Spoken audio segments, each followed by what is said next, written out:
Dans le foot, il y a les terreurs et il y a les terroristes. Aujourd'hui, on va parler des 4 meilleurs trios pour moi que j'ai vus dans l'histoire du foot. C'est les 4 trios que j'ai vus dans le foot depuis ma tendre jeunesse. Hello, c'est Papa Cage et je vais vous présenter les 4 trios de l'enfer dans le football. On va commencer par le numéro 4. En 4e position, on va mettre le fameux trio appelé le triple R.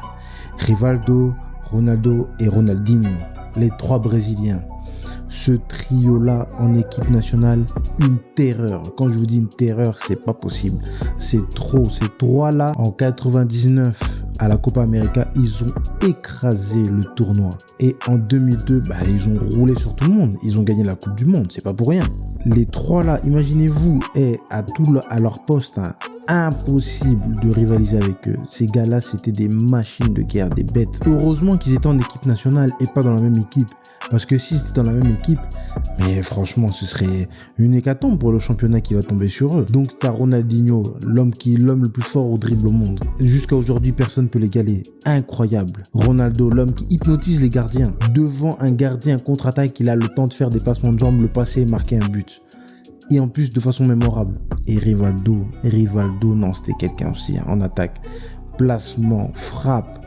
Vitesse. Les gens ne parlent pas assez de Rivaldo, mais mettez du respect à ce gars-là. Mettez vraiment du respect parce qu'il décochait des frappes incroyables. Non, il était très bon.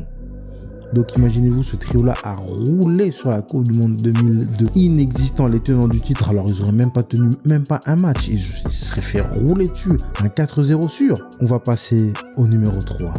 Alors, en 3e position, on va mettre le trio infernal de Liverpool. Salah, Mané et Firmino. Alors ce trio-là a quand même pas mal traumatisé la PL. Je peux vous dire que vraiment avant que City et Haaland et que Chelsea à un moment ils avaient Giroud et tout, je peux vous dire que Salah, Mané et Firmino, ils ont fait du Salah. Ils ont vraiment fait du Salah. À eux 3 là, ils ont remporté une LDC, une Coupe du Monde des clubs, une Super Coupe UEFA et une PL. Alors là, ces 3-là aussi, c'est méchant. Sous l'ordre de Klopp, ils faisaient des ravages. Franchement, moi qui est supporter de Manchester United en Angleterre, je peux vous dire que ils nous ont fait du sale, ces chiens. Ils nous ont vraiment fait du sale. Et vraiment, quand Mané est parti, c'est un peu redescendu quand même la pression, et Firmino aussi. Mais quand même, ils ont vraiment fait du terrorisme auprès de beaucoup de défenses. Je peux vous dire que beaucoup de défenses qui venaient à peine d'arriver en PL sont redescendues à cause de ces 3-là. Vraiment des terreurs. En numéro 3 ex-aequo aussi. Oui, en numéro 3 ex-aequo. En fait, finalement, il y aura 5. Il y aura 5 trios. Parce que ce trio-là aussi, je l'avais oublié. Et honte à moi quand même. En rappelant quand même ce trio qu'ils étaient, saison 2007-2008, l'époque de la terreur de Manchester United, avec le trio de l'enfer, les 3 chevaliers de l'apocalypse, Tevez, Rooney, Ronaldo. Ces 3-là, c'était vraiment une apocalypse. Et de cette saison-là, Ronaldo, injouable, Tevez, le pitbull, et Rooney aussi, lui c'est le boxeur, box to box. Un attaquant comme ça, t'as l'impression il fait tout en même temps, il défend, il attaque. Le gars, il est là. Non, c'était un enfer cette saison-là. Je pense que l'Angleterre s'est fait rouler dessus par Manchester. Donc les gars qui jouaient contre eux, ils avaient peur. Et c'était des terreurs. Ils terrorisaient mentalement toutes les équipes. Donc tu voyais le maillot rouge, tu te dis ah putain c'est chaud. Et t'avais peur. Tu te dis on va rentrer en enfer. On dit que Old Trafford c'est le stade où tous les rêves se réalisent, mais là c'était un coach où tous les cauchemars se réalisaient pour tous les adversaires. C'était trop. C'était vraiment trop. Les 3 là, non, des tueurs. Ah, ça faisait hyper mal. Mais moi j'étais content parce que c'était mon équipe et je jubilais. Ce temps-là me manque. Vous savez pas, en tant que fan de Manchester en Angleterre, j'ai mal au cœur. J'ai mal de voir mon équipe comme ça devenir aussi banale.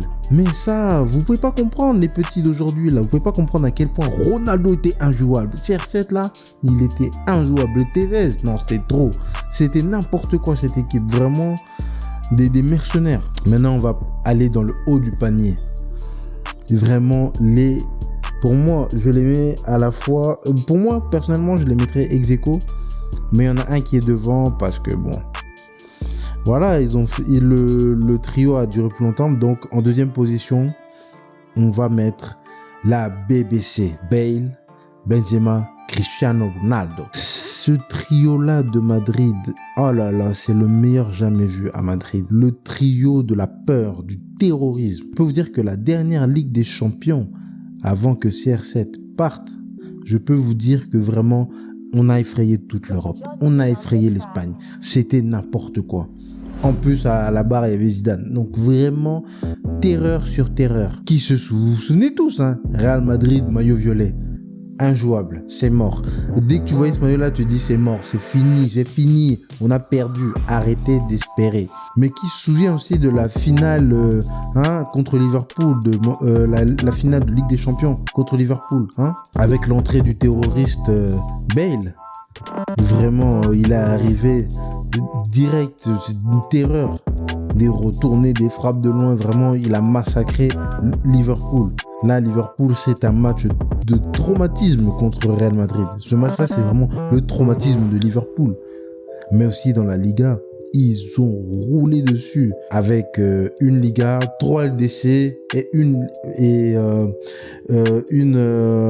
Coupe du Monde des clubs. La BBC, vraiment, comme elle s'appelle, c'est très très dangereux.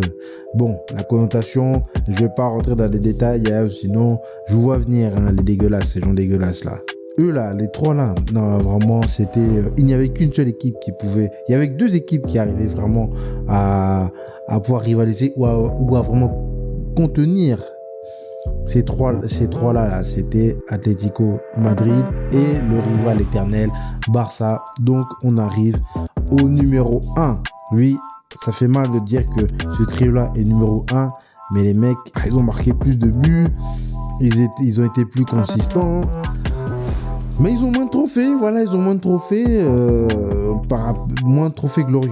Attention, je dis pas moins de trophées championnat, à eux 3, ils ont gagné plus. Mais en termes de trophées plus prestigieux, je suis désolé, ils ont à peine une LDC, une Liga et une Coupe du Monde des clubs. Désolé, mais la BBC, c'est 3 d'affilée. Donc, désolé, mais nous n'avons pas le même niveau. En termes de Ligue des Champions, je pense que le Barça, vous pouvez même pas parler avec nous. Et ne venez pas ici, les Messi sexuels. Oui, mais Messi, nanana. Il n'a pas fait le triplé, voilà. Il n'a jamais fait ça de sa carrière. Il a peut-être gagné une Coupe du Monde, mais il n'a pas fait de triplé en LDC d'affilée. Voilà. Mais revenons à nos moutons. La MSN, Messi, Suarez, Neymar. Alors ça, vraiment, les 3 là. Ah non, c'était vraiment horrible. Une apocalypse. Ces gens-là, c'était vraiment des terroristes en fait. Vraiment, eux, c'est vraiment le terrorisme prime du football. Non, c'est très grave. Messi, avec ses crochets, son centre de gravité hyper bas. Hyper chiant, lui, vraiment. Lui, si tu tacles pas violemment, c'est mort. Suarez, pistolero, je peux vous dire que lui vraiment c'était très chaud, il était vraiment chaud, placement, habilité, simulation aussi, il était vraiment chaud. Neymar, vraiment le digne héritier de Ronaldinho en termes de technique, de dribble incroyable, des dribbles méchants. Et vraiment ce trio là, c'était vraiment les maestros du Barça, vraiment pendant toutes les saisons où Neymar est resté avec ces deux-là, Messi et Suarez, vraiment, ils ont fait du sale. Mais quand il est parti en 2017, ça nous a fait du bien et nous avons pu enfin réaffirmer notre domination. Voilà, c'était tout. C'était la petite vidéo, comme ça, petit délire. Donc, je vous laisse. On se dit à la prochaine. Ciao!